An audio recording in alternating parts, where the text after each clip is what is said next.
നീചത്വങ്ങൾക്കുമെതിരെ നിരവധിയായ നവോത്ഥാന നായകർ നടത്തിയ പോരാട്ടങ്ങളെക്കുറിച്ച് നമുക്ക് കൃത്യമായ ധാരണ ഉണ്ടാകേണ്ടതുണ്ട്. കേരള നവോത്ഥാനത്തിലെ ആദ്യ രക്തസാക്ഷിയായ ആറാട്ടുപുഴ വേലായുധ പണിക്കർ എപ്രകാരമാണ് കേരള സമൂഹത്തിൽ ഇടപെട്ടതെന്നും നവോത്ഥാന രംഗത്ത് അദ്ദേഹത്തിന് ഏറെ സംഭാവനകൾ എന്തെല്ലാമായിരുന്നുവെന്നും നാം മനസ്സിലാക്കേണ്ടതുണ്ട്. അദ്ദേഹം നേതൃത്വം നൽകിയ മൂക്കുത്തി സമരം എന്തായിരുന്നുവെന്ന് ഒരു ചെറിയ നാടകാവിഷ്കാരത്തിലൂടെ ബോധ്യപ്പെടുത്താനുള്ള ശ്രമമാണിത്.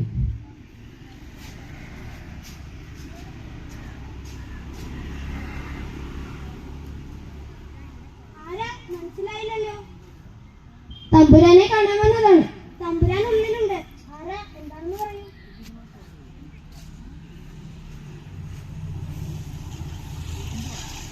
ഇതാരാ? എന്താ സംഗതി? ആരാന്ന് ചോദിച്ചിട്ട് പറയുന്നില്ല തമ്പുരാനെ. തമ്പുരാനെ കാണാൻ വന്നതാ. എന്തോ സങ്കടം. എന്താണ് കാര്യം? പറയൂ.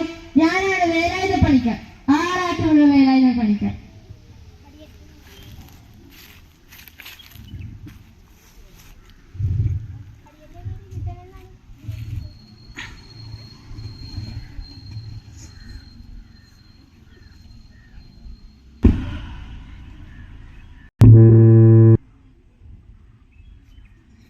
അടിയന്റെ പേര് കിട്ടനെന്നാണ് തമ്പുരാനെ. അടിയന്റെ പെണ്ണ് നീലി. അവൾക്കൊരു മുക്കുത്തിയിടാൻ ആഗ്രഹം തോന്നി. താണജാതിക്കാരൊന്നും അത്തരം ആഭരണങ്ങൾ ധരിക്കരുതെന്ന് മേലാളന്മാരുടെ കൽപ്പനയുള്ളത് കൊണ്ട് അടിയൻ അതിനൊന്നും ധൈര്യമില്ലായിരുന്നു തമ്പുരാനെ. പിന്നെ അവളുടെ ഒരു ആശയങ്ങളും നടത്തി കൊടുത്തെങ്കിൽ പിന്നെ എന്തിനു ജീവിക്കണം തമ്പുരാനെ. അതുകൊണ്ട് അടിയൻ ഇല്ലാത്ത പാടത്ത് പണിയെടുത്ത് അവൾക്കൊരു മുക്കുത്തി വാങ്ങിക്കൊടുത്തു.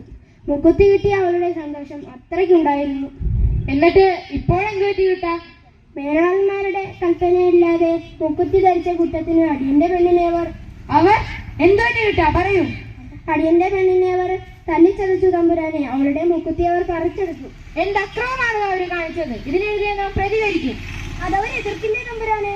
അവരെ എതിർക്കാൻ നമുക്ക് കഴിയില്ലെന്ന് ഓർക്കരുത്. നമ്മുടെ പെൺകിടാങ്ങൾക്ക് ഇല്ലാത്ത എന്ത് മഹത്വമാണ് അവർക്കുള്ളത്. കിട്ടാ, സമാധാനമായി പോയി വരും. ഇതിന് പരിഹാരം നാം ചെയ്തിരിക്കും. മുക്കുത്തികൾ വാങ്ങിക്കോളൂ കുട്ടികളെ. ഇത് ധരിക്കാനുള്ള അവകാശം നിങ്ങൾക്കുമുണ്ട്. അടിയനും തരുമോ അങ്ങുന്നവരെണ്ണം? സംശയം എന്ത് പെണ്ണെ? മൂക്കുത്തിക്ക് ആഗ്രഹമുള്ള ആർക്കും ഇത് ധരിക്കാം. മടിക്കാതെ മക്കളെ, മുന്നോട്ട് വരൂ. പൊന്നിണങ്ങുന്നത് അവരുടെ മേയ്ക്ക് മാത്രമല്ല. നമ്മുടെ അവകാശങ്ങൾ അവരവരുടെ ഔദാര്യമായി കാണുന്നത്. അതിനെ എതിർക്കാനല്ല, അതിനെ എതിർക്കാനാണ് നാം പഠിക്കേണ്ടത്.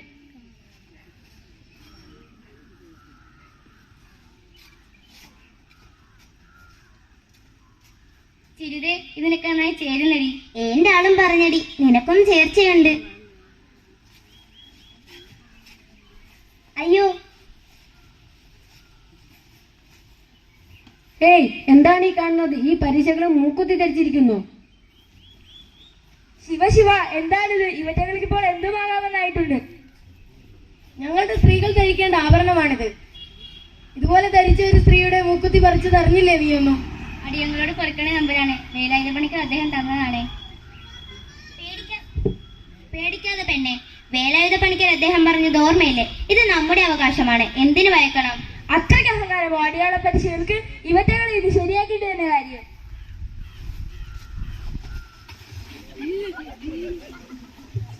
ആൾക്കാരെ ഒരു ദേഹത്ത് കൈവെക്കാൻ ഇത്ര ധൈര്യം? തമ്പുരാൻ, ഞങ്ങളുടെ വേലായുധ പണിക്കർ അദ്ദേഹം. നിങ്ങൾ എന്തിനു ഇവരെ പേടിക്കണം മക്കളെ? ഇവരുടെ ഈ തടി പോലും നമ്മൾ പാടത്തൊഴുക്കിയ വിയർപ്പിന്റെ ഫലമാണ്. നമ്മുടെ അധ്വാനം ഊറ്റിയെ കുറിച്ച് പള്ള വീർപ്പിച്ച് കിടക്കുന്നവരും പുഴുക്കളാണിവർ. എന്ത് പറഞ്ഞടാ നീയൊക്കെ?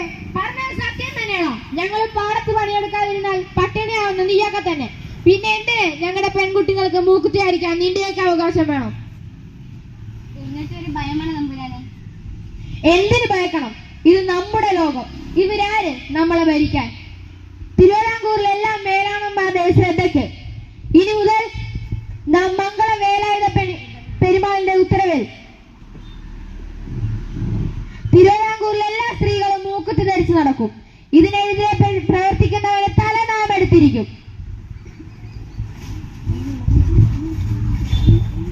1860 നടന്ന ഈ വിളംബരത്തെ മൂക്കുത്തി വിളംബരം എന്ന് അറിയപ്പെടുന്നു. നന്ദി.